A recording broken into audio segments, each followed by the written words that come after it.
E na edição da tarde está o advogado Nuno Gonçalo Poças. Muito boa tarde, bem-vindo.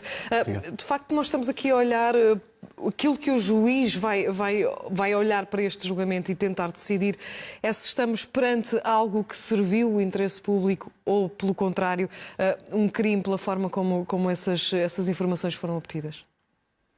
Não sei, eu estou demasiado fora do processo para lhe responder com toda a certeza a essa questão. Agora, o que me parece é que o processo serve para saber se o Rui Pinto cometeu ou não crimes. É para isso que servem os processos.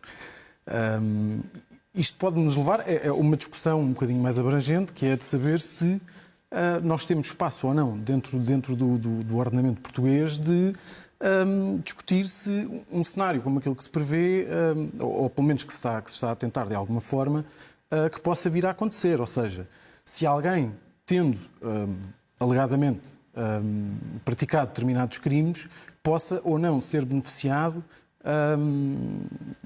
depois de participar ou colaborar ativamente com a Justiça no sentido de apurar outro tipo de responsabilidades, eventualmente mais graves, que tenham ocorrido noutros processos.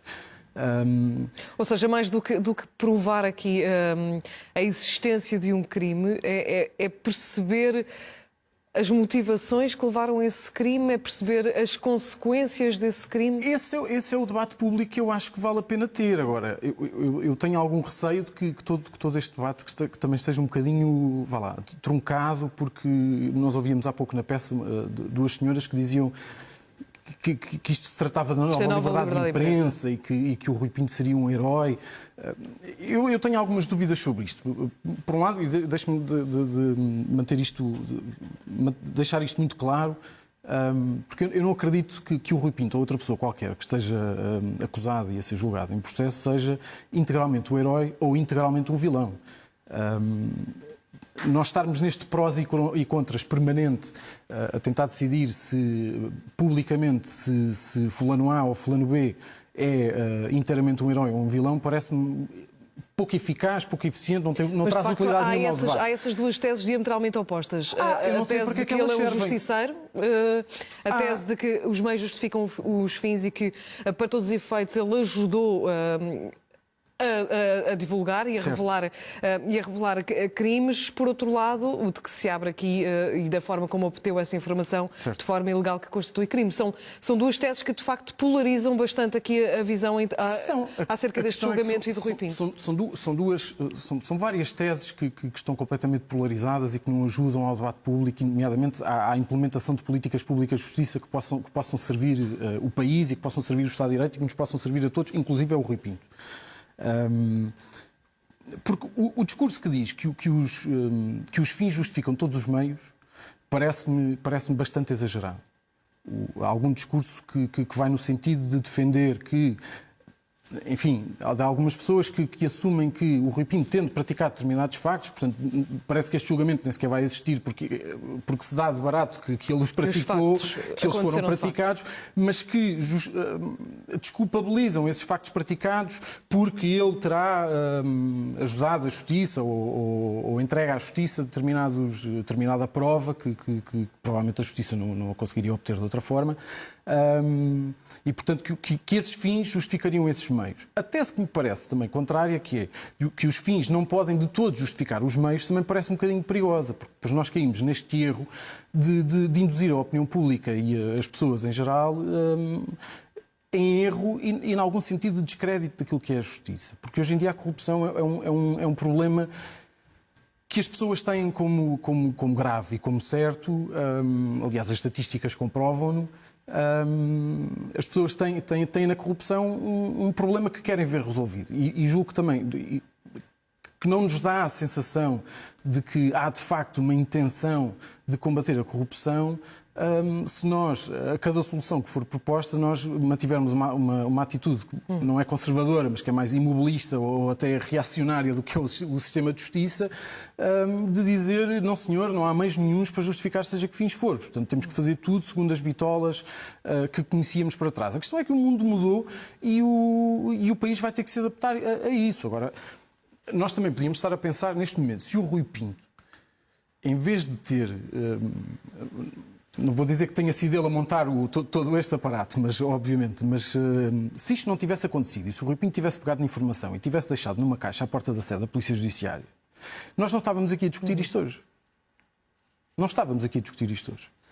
E se calhar não tínhamos outros. E nem sequer estávamos a discutir a delação premiada, nem nada do género. Era uma denúncia anónima. Este julgamento tem essa especial particularidade de fazer com que fazer relançar o debate sobre a investigação à corrupção, a forma como as autoridades podem investigar e também como se olha para estas figuras que acabam por agir como denunciantes. Faz. A questão é que nós não podemos perder de todo aquilo que é o Estado de Direito e que são as normas que regem o Estado de Direito e a democracia. Mas, ao mesmo tempo, também não podemos olhar, por exemplo, para países que têm sistemas jurídicos e processuais que são diferentes dos nossos e que têm outras formas, talvez um bocadinho mais ágeis, também mais duvidosas e mais questionáveis alguns, e nós não pomos em causa que esses países sejam democracias, não é? Nós não estamos aqui a discutir. Eu posso não concordar com aquilo que existe nos Estados Unidos. Mas eu não vou dizer que os Estados Unidos não são uma democracia. Portanto, eu também não posso dizer que Portugal, se optar, depois de uma discussão pública que deve ser grande e profunda, se Portugal optar por alguns mecanismos que até agora não tem, eu não posso achar que nós vamos imediatamente cair numa ditadura e abandonar o Estado de Direito. Quer dizer, agora, eu acho é que tem que haver algum equilíbrio e alguma razoabilidade quando se faz o debate público sobre isto. E era aquilo que dizia há pouco, porque polarizar uma questão judicial não é menos grave do que polarizar o debate público em matéria de política, por exemplo. E neste momento, esta questão do herói, do vilão, Mas neste momento isso assiste-se mesmo dentro do próprio, esta polarização dentro do próprio sistema judicial e até do Ministério Público. Claro que existe, mas as pessoas não são imunes àquilo que se passa no mundo, não é? E até porque é um pouco... A tendência de polarização é universal e pode ser paradoxal ou não. Por um lado, temos Rui Pinto, acusado destes crimes, a responder perante a Justiça, mas por outro, a Justiça precisa de Rui Pinto e precisa das provas que ele encontrou e precisa da sua colaboração. Isto acaba por ser difícil de gerir e difícil de enquadrar. É precisamente por ser difícil que eu acho que é tão errado ter certezas absolutas sobre o que se está a passar. Agora... É talvez verdade que a Justiça precise daquilo que o Rui Pinto tem. Agora, nós não podemos ao mesmo tempo... Nós podíamos cair num princípio que eu não acho descabido, acho pelo menos discutível e que merecia discussão, que era de saber se alguém que tenha praticado determinado crime, por exemplo, de invasão da propriedade privada ou de correspondência ou de qualquer coisa similar, alguém que tenha praticado um crime desse género e que, na sequência disso, descobre outros factos ou outros documentos que possam demonstrar que um terceiro praticou um crime muito mais grave, as duas soluções não podem ser afastadas. Ou seja, quem praticou um crime não deverá deixar de ser julgado pelos factos que praticou. Agora, também não se pode deixar de investigar, é saber se atenua o crime que cometeu. Hoje em dia fala-se muito daquele verso da Sofia de Moraes que dizia que vemos, ouvimos e lemos e não podemos ignorar.